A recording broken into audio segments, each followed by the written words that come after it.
Hello दोस्तों, speed 24/7 के YouTube मंच पे आपका स्वागत है। चलिए आज हम लोग देखने वाले हैं क्लास 10th नन हिंदी जो उर्दू कैंडिडेट के लिए यहाँ से क्वेश्चंस आपके एग्जाम में छपेंगे। आज हम लोग पढ़ने वाले हैं बाल गोविंद भगत। बाल गोविंद भगत, ठीक है। बाल गोविंद भगत के लेखक जो हैं वो रामवृक्ष बोनीपुरी हैं। क्लियर है। अब इनके राइटर के बारे में थोड़ा सा हम लोग समझेंगे कि क्या है। देखिए, रामवृक्ष बोनीपुरी का जन्म बिहार के मुजफ्फरपुर जिले के बेनीपुर गांव में सन 1899 में हुआ। माता और पिता का निधन बचपन में ही हो जाने के कारण जीवन के आरंभिक वर्ष अभावों, कठिनाइयों और संघर्षों में इनका बीता। रामवृक्ष बेनीपुरी का ये बचपन में थे, बच्चे थे, तो तभी इनकी माँ पिता का देहांत हो चुका था, ठीक है, मृत्यु हो गई थी। फिर भी इन्होंने काफ़ी संघर्ष के साथ अपने जीवन को बिताया और पढ़ लिख करके एक महान कवि के रूप में उभरे, ठीक है। 10वीं तक की शिक्षा प्राप्त करने के बाद वे सन 1920 में राष्ट्रीय स्वाधीनता आंदोलन से सक्रिय रूप से जुड़ गए। कई बार जेल भी गए। इनका देहावासन सन 1968 में हुआ।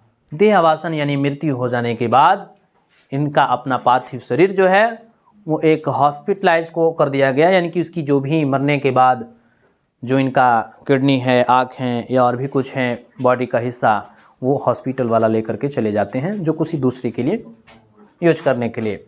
15 वर्ष की अवस्था में बेनीपुरी जी का रचनाएं पत्र पत्रिकाओं में छपने लगी। वे बेहद प्रतिभाशाली पत्रकार थे। उन्होंने अनेक दैनिक, साप्ताहिक एवं मासिक पत्र पत्रिकाओं का संपादन किया, जिसमें है तरुण भारत। सवाल पूछा जाएगा, तरुण भारत किसकी रचना है? रामवृक्ष बेनीपुरी। पीछे वाले लाइन सतर्क हो जाएं। आप लोग डिस्टर्ब बहुत ज़्यादा कर रहे हैं, अच्छा नहीं लग रहा है तो प्लीज़ आपसे रिक्वेस्ट है कि आप क्लास से बाहर चले जाएं, ठीक है। मजबूर ज़्यादा नहीं कीजिए तो आपके लिए बेहतर होगा। आप नहीं पढ़ रहे हैं तो दूसरों को डिस्टर्ब मत कीजिए। किसान मित्र, बालक, युवक, योगी, जनता, जनवाणी और नई धारा उल्लेखनीय है। ये सभी रामवृक्ष बेनीपुरी जी का रचना है। गद्य की विविध विधाओं में उनके लेखन को व्यापक प्रतिष्ठा मिली। उनका पूरा साहित्य बेनीपुरी रचनावली के 8 खंडों में प्रकाशित है। यानी बाल गोविंद की जो रचनाएं हैं वो कितने खंडों में प्रकाशित है? 8 खंडों में प्रकाशित है। उनकी रचना यात्रा के महत्वपूर्ण पड़ाव पतितों के देश में उपन्यास है। ये चिंता के फूल ये कहानी है। अम्बपाली ये नाटक है। सवाल ऐसे पूछेगा एग्जाम में कि बताइए पतितों के देश है। ऑप्शन नंबर ए में उपन्यास, बी में कहानी, सी में कविता, डी में नाटक। तो ये सब आपको वस्तुनिष्ठ छांटना होगा, ठीक है। फिर पूछ लेगा चीता के फूल क्या है? कहानी है, कविता है, नाटक है, व्यंग है, क्या है? तो आपको जवाब देना होगा। अम्बपाली नाटक है। माटी के मूर्तें रेखाचित्र है। पैरों में पंख बांधकर यात्रा वृतांत है। जंजीरों और दीवारों का जो है ये संस्मरण है। आदि उनकी रचनाओं में स्वाधीनता की चेतना, मनुष्य की चिंता और इतिहास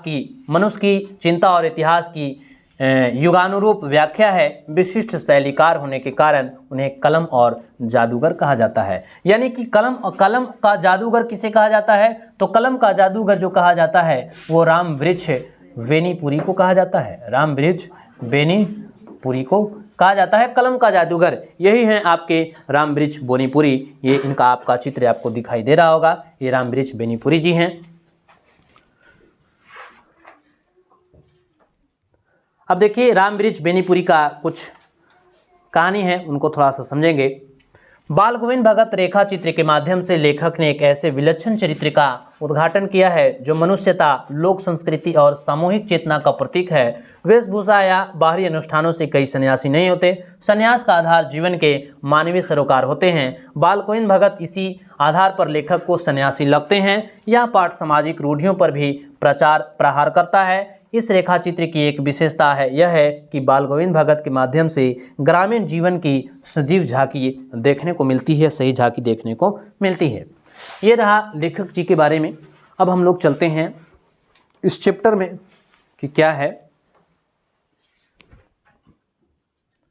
ये आपका स्टार्ट हो रहा है बाल गोविंद भगत। ये आपका लेसन है। इसे ध्यान से सुनेंगे। वस्तुनिष्ठ देखिए, हिंदी में जो मार्क्स लाना बहुत आसान होता है, और जो नन हिंदी वाले जो छात्र हैं, जो पीछे वाले लाइन डिस्टर्ब कर रहे हैं दूसरे को, वो अपने तो जा ही रहे हैं, दूसरे को भी ले जा रहे हैं। और आप ये सोच लीजिए कि ये 100 नंबर एक पुस्तक आप पढ़ेंगे तो 100 नंबर मिलेगा, तो कितना अच्छा आपका गोल्डन अपॉर्चुनिटी है, जो एक पुस्तक पढ़ करके भी आप 100 नंबर को इकट्ठा कर सकते हैं। फिर भी आप जो है नाटक कर रहे हैं उसमें। चलिए देखिए, बाल गोविंद भगत मंझोले कद के गोरे चिट्ठे आदमी थे। यहाँ से 1 नंबर का सवाल बनेगा कि बाल गोविंद भगत कैसे थे। ठीक है, 60 के ऊपर के ही होंगे। यहाँ से सवाल पूछेगा कि बाल गोविंद भगत की उम्र कितनी थी, 60 से अधिक। बाल पक गए थे, लंबी दाढ़ी या जटाजूट तो नहीं रखते थे, किंतु हमेशा उनका चेहरा सफ़ेद बालों से ही जगमगाया हुआ रहता था। क्लियर है।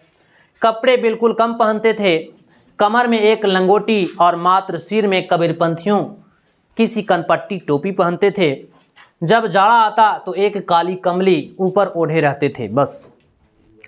मस्तक पर हमेशा चमकता हुआ रामनंदी चंदन, मस्तक ललाट को मस्तक कहते हैं, यही आपका मस्तक है, इस पे रामनंदी चंदन का टीका लगाए हुए रहते थे बाल गोविंद भगत, जो नाक के एक छोर से औरतों के टीके की तरह शुरू होता था और गले में तुलसी की जड़ों की एक बंडौल माला बांधे रहते थे। ऊपर की तस्वीरों से यह नहीं माना जाएगा कि बाल गोविंद भगत साधु थे। ठीक है, ऊपर की तस्वीरें यानी कि ये जो ऐसी इनकी रूपरेखा थी, ऐसा नहीं माना जाएगा कि एक साधु थे। क्या ये टीके लगा लेने से, बाल बढ़ा लेने से क्या साधु कहलाएंगे? नहीं। ठीक है, नहीं, बिल्कुल नहीं।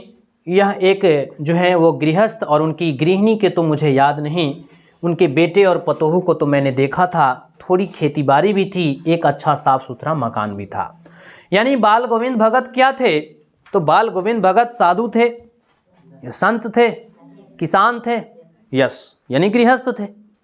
ठीक है, तो 1 नंबर का सवाल यहाँ से भी रहेगा कि बाल गोविंद भगत क्या थे, किसान थे या गृहस्थ थे।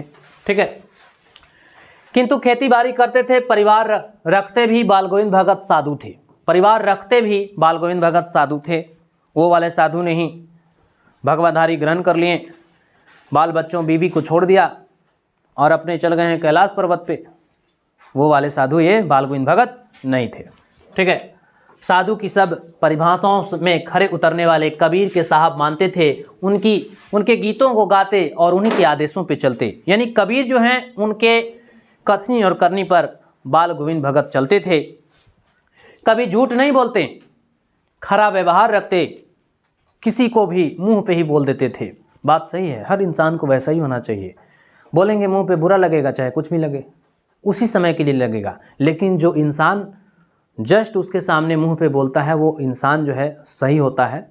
खरापन होती है लेकिन बेहतर होता है। ठीक है, किसी से भी 2 टूक बात करने में संकोच नहीं करते, न किसी से खामखा झगड़ा मोल लेते, किसी की चीज़ नहीं छूते, ना बिना पूछे व्यवहार में लाते, उपयोग में लाते। इस नियम को कभी कभी इतनी बारीकी तक ले जाते कि लोगों को कुतूहल होता, घबराहट होता कि कितना बड़ा ऐसे इंसान हैं, कभी वह दूसरे के खेत में शौच के लिए भी नहीं बैठते। वह गृहस्थ थे। वह क्या थे? गृहस्थ थे, लेकिन उनकी सब चीज़ साहब की थी, ऐशो आराम की जिंदगी बिताया करते थे। ठीक है, जो कुछ खेत में पैदा होता सिर पर लाद कर पहले उसे साहब के घर दरबार में ले जाते, और ये गृहस्थ थे। ठीक है, दूसरे की खेती किया करते थे, जो कुछ पैदा होता अपने घर नहीं, जिनकी खेती करते थे वहाँ ले जाते। जो उनके घर से 4 कोस दूर पर था एक कबीरपंथी मठ से मतलब था, वह दरबार में भेंट रूप में रख लिया जाकर प्रसाद रूप में जो उन्हें मिलता उसे घर लाते और उसी से ये गुजर बसर करते। इन सब के ऊपर मैं तो मुग्ध था। मुग्ध मतलब लट्टू होना यानी फिदा होना।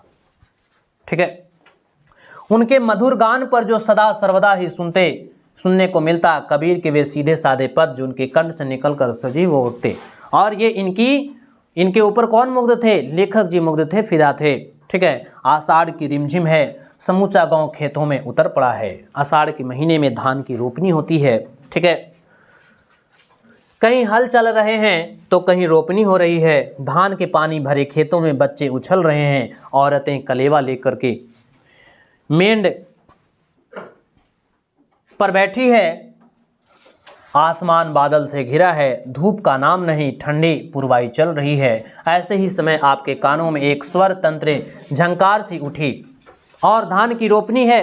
धान की रोपनी जो रोपने वाले हैं वो गीत गाए जा रहे हैं। धान के जो बिहन है वो कबारने वाले वो भी सरसराहट के साथ अपनी पंक्तियों को दोहराए जा रहे हैं। यह क्या है, यह कौन है, यह पूछना ना पड़ेगा वो कौन है। बाल गोविंद भगत हैं जो अपनी सुरीली आवाज़ों में कि खेतों में काम करते हुए भी गुनगुना रहे हैं। ठीक है, शरीर कीचड़ में लिथड़े हैं, अपने खेतों में रोपनी कर रहे हैं और उनकी अंगुली एक एक धान की पौधे को पंक्तिबद्ध खेतों में बैठा रही है, यानी वो धान अपने खुद से रोप रहे हैं।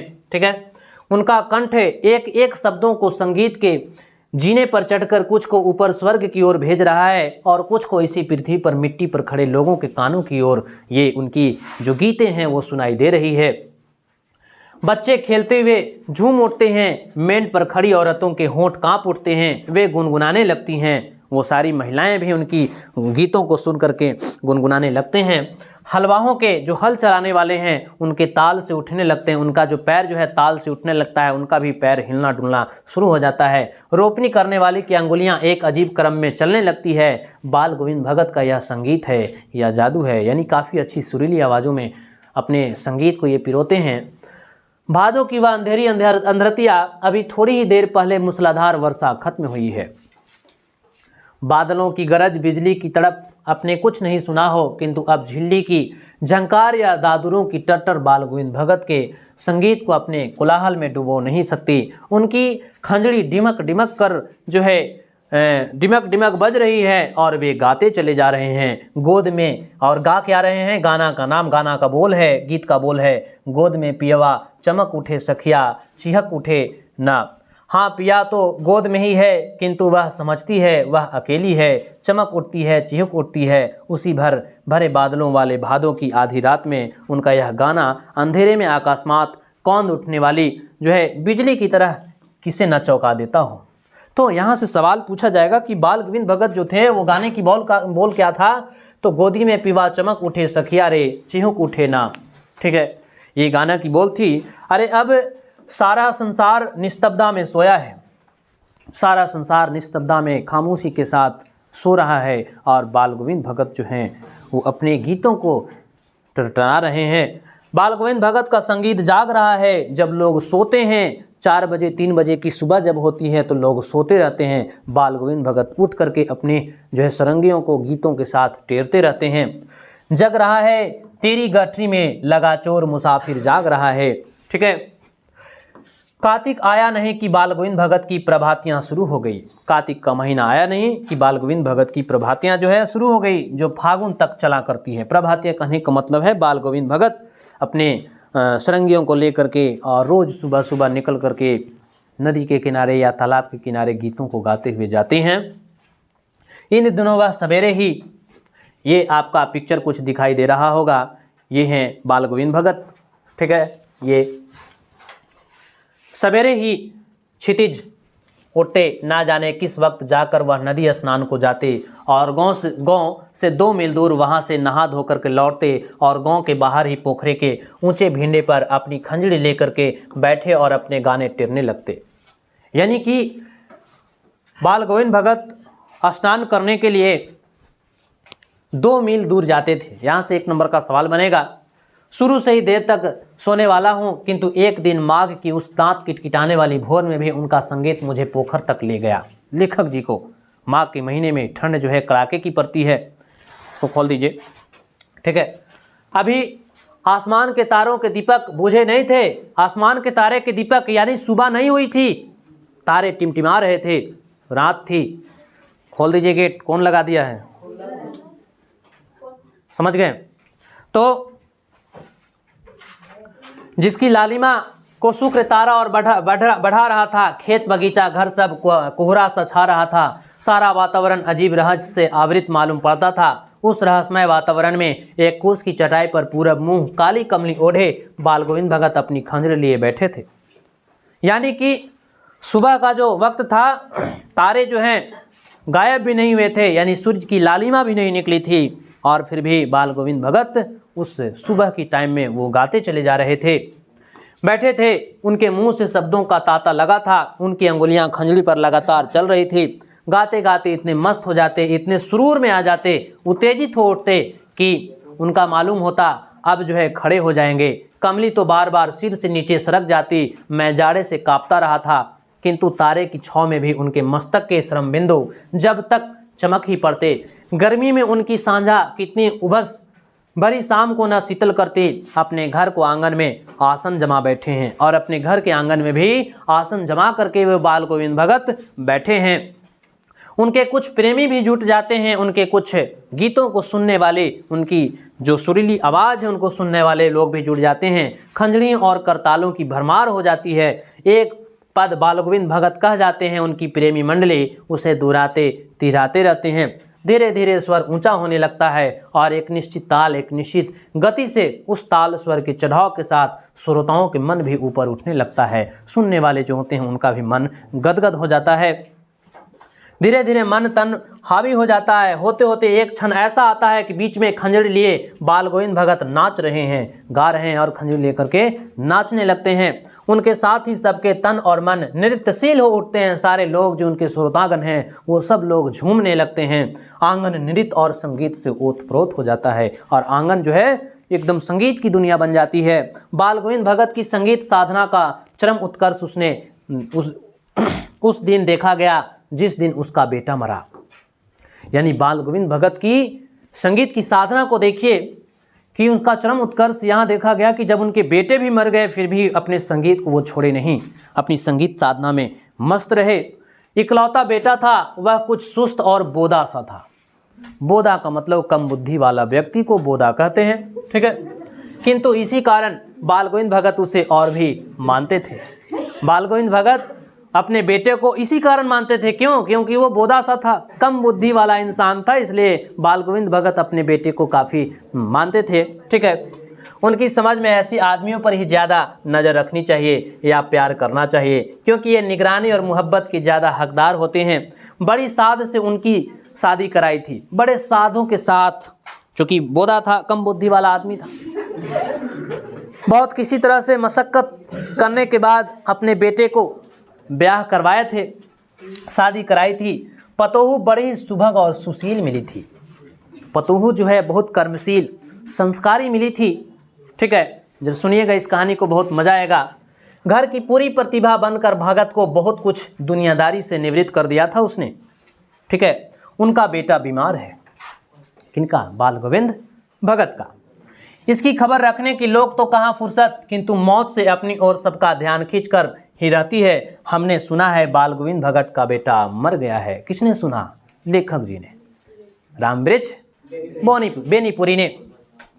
भगत का बेटा मर गया। कुतूहलवश उसके घर गया, देखकर दंग रह गया। बेटे को आंगन में एक चटाई पर लिटाकर एक सफ़ेद कपड़े से ढक कर रखा है। वह कुछ फूल तो हमेशा ही रोपते रहते हैं, उन फूलों में से कुछ तोड़कर उस पर बिखरा दिए हैं। फूल और तुलसी दल भी सिरहाने एक चिराग जला करके बाल गोविंद भगत रख दिए हैं। क्यों? क्योंकि उनके बेटे मर गए हैं ना, इसलिए रखा है। और उसके सामने ज़मीन पर ही आसन जमाए गीत गाए चले जा रहे हैं। बेटा का पार्थिव शरीर रखा हुआ है और बाल गोविंद भगत अपनी संगीतों को टेरते चले जा रहे हैं, ठीक है। वही पुराना स्वर, वही पुरानी तल्लीनता। घर में पतोहू रो रही है, जिसे गांव की स्त्रियां चुप कराने की कोशिश कर रही है, किंतु बाल गोविंद भगत गाए जा रहे हैं, ठीक है। गाते गाते कभी पतोहू के नज़दीक भी जाते और उसे रोकने के बदले खुशी मनाने को कहते कि झूम उठो, है ना, गीतों को गाओ। सोचिए, एक ऐसा इंसान जो अपने बेटे की मृत्यु पर भी नाच रहे हैं, गा रहे हैं और खुशी मनाने को कह रहे हैं, ठीक है। आप सबों को विचित्र सा लगता होगा, लेकिन देखिए कि क्या मंशा है वो कहानी के माध्यम से आप देखेंगे, ठीक है। रोने के बदले उत्सव मनाने को कहते हैं। आत्मा परमात्मा के पास चली गई है, और क्या कहते हैं अपनी पतोह से कि आत्मा जो है परमात्मा के पास, भगवान के पास चली गई है। रोने की अब कोई उम्मीद नहीं रखो, रोने से क्या मिलने वाला है। बात सही है, हर एक न एक दिन इंसान को मौत की जो मज़ा है वो चखना है। रोने से क्या फ़ायदा है ना। हर इंसान को इस दुनिया से विदा होना है, अलविदा होना है। एक न एक दिन सबको इस दुनिया से रुखसत ही होना है, तो रोने से क्या मिलेगा? कुछ नहीं। रोना भी नहीं चाहिए, ठीक है। विरहिणी अपने प्रेमी से जा मिली, भला इससे बढ़कर आनंद की कौन बात। और क्या कहते हैं बाल गोविंद भगत जी कि विरहिणी अपने प्रेमी से जा मिली, भला इससे बढ़कर आनंद की और कौन सी बात हो सकती है, इसलिए रोवो मत। इसलिए तो पतोह के पास नाचते हुए जाते थे, ठीक है। कभी कभी सोचता यह पागल तो नहीं हो गए, लेखक जी सोचते थे कि यह बाल गोविंद भगत पागल तो नहीं हो गए, किंतु नहीं, वह जो कुछ कह रहे थे उसमें उनका विश्वास बोल रहा था। क्या कि वह चरम विश्वास जो हमेशा ही मृत्यु पर विजयी होता है। बिल्कुल बात सही है। इन्होंने कहा कि एक ऐसी चीज़ जो एकदम 100% सही है, एक मृत्यु ही है जो सबको सही राह दिखलाता है, सच्चे वाणी का दर्शन कराता है, ठीक है। आया है बेटे की क्रियाक्रम में तूल नहीं किया, और बेटे की क्रियाक्रम में तूल नहीं किया, ज़्यादा तूल तलामा नहीं किया, उसको बुलाओ वहाँ दान करो तो वहाँ पुण्य करो, ये ज़्यादा करने की कोई संभावना इन्होंने नहीं जताया, नहीं किया। पतोहू से ही आग दिलाई उसकी। किससे आग दिलाई? यहाँ से 1 नंबर का सवाल आएगा, ठीक है। किंतु ज्यों ही श्राद्ध की अवधि पूरी हो गई, श्राद्ध मतलब काम क्रियाक्रम सब समाप्त हो गया, पतोहू के भाई को बुलाकर उसके साथ कर दिया। लीजिए, ये चाहते तो अपने पतोहू के यहाँ रख भी तो सकते थे, लेकिन उन्होंने क्या किया, जब बेटे मर गए तो अपने पतोहू को, उनका घर वालों के भाई, लड़की जो थी पतोहू के भाई लोग थे, पिताजी लोग थे, उनको बुला करके कहा कि आप ले जाइए, यहाँ अब रहने से कोई ज़रूरत नहीं है। लेकिन देखिए उनकी पतोहू कितनी कर्मशील और सुशील संस्कारी है, वो जरा उनकी वाणी को देखिए, वो क्या बोलना चाहती है। वह यह आदेश देते हुए उसकी दूसरी शादी कर देना। और क्या कह दिए बाल गोविंद भगत कि ले जाइए इस बहुरानी को, आप इसे दूसरी शादी कर दीजिएगा, इसे भी जीवन जीने की इच्छा है उनके अनुसार। इधर पतोहू रो रो कर कहती है कि मैं चली जाऊंगी तो बुढ़ापे में कौन आपके लिए भोजन बनाएगा। लेकिन मैं कहता हूं कि आजकल की जो बहुरानियां हैं, क्या ऐसा करेंगी? क्या कर पाएंगी? क्या नहीं। अरे इनके जैसा हो पाना संभव नहीं है आप लोगों का, ठीक है। बीमार पड़े तो कौन एक चुल्लू पानी भी देगा, मैं पैर पड़ती हूँ पिताजी, मुझे अपनी चरणों से अलग मत कीजिए। ऐसी होनी चाहिए संस्कारी बहू, ठीक है ना। चरणों से अलग नहीं कीजिए, लेकिन भगत का निर्णय जो था वो अटल था, जो बोल दिए वो बोल दिए, ठीक है। तू जा, नहीं तो मैं ही इस घर को छोड़कर चल दूंगा। यही थी उनकी आखिरी दलील, और इस दलील के आगे उस बेचारी की क्या चलती, उनका बात मानना ही पड़ा। बाल गोविंद भगत की मौत उन्हीं के अनुरूप हुई।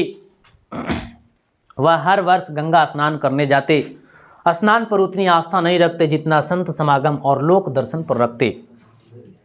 गीतों में मलिन हो जाते, पैदल ही जाते। करीब 30 कोस पर गंगा थी। कितनी कोस पर गंगा थी? यहाँ से 1 नंबर का सवाल पूछा जाएगा। साधु को संबल लेने को का क्या हक, और गृहस्थ किसी से भिक्षा क्यों मांगे, अतः घर से खा कर चलते तो फिर घर पर ही लौट कर खाते। ये थे बाल गोविंद भगत। और आज हम धर्मों के जो पुजारी हैं, जो एक दूसरे से कहते हैं कि हम इस जाति का हैं, हम इस जाति का हैं, जाति का जो बंधन करते हैं, ठीक है, और कहते हैं कि हम ये हैं, हम वो हैं, जो छुआछूत मानते हैं। मैं आप लोगों से यही कहना चाहता हूँ कि जब इसमें आप में इतनी इज्जत और प्रतिष्ठा और धर्म के प्रति निष्ठा है, तो आप बनिए तो बाल गोविंद भगत की जैसा बनिए। अगर आप सच्चे इंसान हैं, आपको लगता है कि जात पात छुआछूत है, तो आप होटल का खाना नहीं खाइए ना। पैकेट बंद सामान जो आते हैं वो कहाँ बनते हैं? होटलों में बनते हैं। होटल में बनाने वाले क्या ऊंचे तबके के लोग होते हैं? क्या नीचे तबके के लोग ही होते हैं ना। कौन बना रहा है, कौन जाति के बना रहा है, क्या कोई जान रहा है? बिल्कुल नहीं, कोई नहीं जान रहा कि कौन जाति का उसे बना रहा है। आप मिक्सचर दालमोट बिस्कुट जो खाते हैं, बंद पैकेट में जो वस्तुएं आती हैं उसको जो खाते हैं, क्या कोई जान रहा है कि उसको कोई बनाया होगा तो ब्राह्मण बनाया होगा तो कोई अलग जाति का बनाया होगा? इसे कोई नहीं जानता ना, फिर भी आप क्यों खा लेते हैं? तो ये सब मन का जो भ्रम है ना, दिमाग से निकाल दीजिए। ये सब अंधविश्वास है। बहुत सारे आजकल भी देखे जाते हैं, वो उस जाति का, वो फलां जाति का है, उसके घर पानी नहीं पिएंगे, उसका घर खाना नहीं खाएंगे। अरे जब तुम्हें एक चीज़ आप समझ लीजिए, होटल से कोई भी इंसान अगर आपको खाना खिलाएगा ना, तो होटल से शुद्ध और अच्छा ही भोजन खिलाएगा। होटल में जा कर के देखिए, खा करके देखिए। आप इतने ज़्यादा धर्म की ईमानदारी हैं आपके पास, तो होटल का खाना बंद कर दीजिए। पैकेट बंद में जो सामानें आती हैं उसको खाना बंद कर दीजिए, तब मैं जानूंगा कि आप अच्छे धर्म का एक संशोधक हैं, ठीक है। लेकिन जरा इस बाल गोविंद भगत को देखिए, अपने घर से खा करके निकलते थे तो कभी खाते नहीं थे, अपने घर पर ही आकर के खाते थे, ठीक है। घर से खाकर चलते तो फिर घर पर ही आकर लौट कर खाते, रास्ते भर खंजली बजाते गाते, जहाँ प्यास लगती पानी पी लेते, 4-5 दिन आने जाने में लगते, किंतु इस लंबे उपवास में भी वही मस्ती, वही धुन, वही रंगरूप। अब बुढ़ापा आ गया था बाल गोविंद भगत का, किंतु टेक वही जवानी वाली थी, वही रौब, वही रुबाब, वही ऐशो आराम की जिंदगी थी। ठीक है, इस बार लौटे तो तबीयत कुछ सुस्त थी, खाने पीने के बाद भी तबीयत नहीं सुधरी, थोड़ा बुखार आने लगा, किंतु नेम व्रत तो छोड़ने वाले नहीं थे। वही दोनों जून गीत, स्नान ध्यान, खेती बाड़ी देखना। दिन दिन झिझने लगे, लोगों ने नहाने धोने से मना किया, आराम करने को कहा, किंतु वो हंसकर टाल देते थे। उस दिन भी संध्या में गीत गाए जिस दिन उनकी मृत्यु हुई थी। संध्या मतलब शाम, ठीक है, और निशा का मतलब रात। क्लियर है? और प्रभात का मतलब सुबह। क्लियर है? तो प्रभात मतलब सुबह, संध्या मतलब शाम, और निशा का मतलब रात। निशा वो वाला नशा ना पी के डोल रहे हैं, ठीक है, वो नशा होता है। नशा और निशा में फर्क है। निशा का मतलब रात और नशा का मतलब नशा। जो दारू पी के कोई बोलते ही रहे, है ना। उस दिन भी संध्या में गीत गाए, किंतु मालूम होते जैसा लगा टूट गया हो, माला एक एक दाना बिखर हुआ हो, माला की माला का एक एक दाना बिखरा हुआ हो। भोर में लोगों ने गीत नहीं सुना, यानी कि बाल गोविंद भगत की मृत्यु हो गई। ठीक है, जाकर देखा तो बाल गोविंद भगत नहीं रहे, सिर्फ उनका पंजर पड़ा था, उनकी लाशें पड़ी थी, उनकी बॉडी पड़ी थी। ये आज का लेसन समाप्त हुआ। मिलेंगे नन हिंदी के वालों के लिए नेक्स्ट वीडियो में नेक्स्ट टॉपिक के साथ। तो आपसे गुजारिश है कि आप इस वीडियो को ज़्यादा से ज़्यादा लाइक, सब्सक्राइब और शेयर अवश्य करें, कमेंट करें, जहाँ पे आप इसमें वस्तुनिष्ठ प्रश्न को छाट करके लाएं। आपके एग्जाम के पर्पज़ से बहुत इम्पॉर्टेंट होगा, और आपको हर एक टॉपिक वाइज सेट प्रैक्टिस की व्यवस्था की जाएगी। मिलते हैं नेक्स्ट वीडियो में नेक्स्ट टॉपिक के साथ। Bye bye, take care.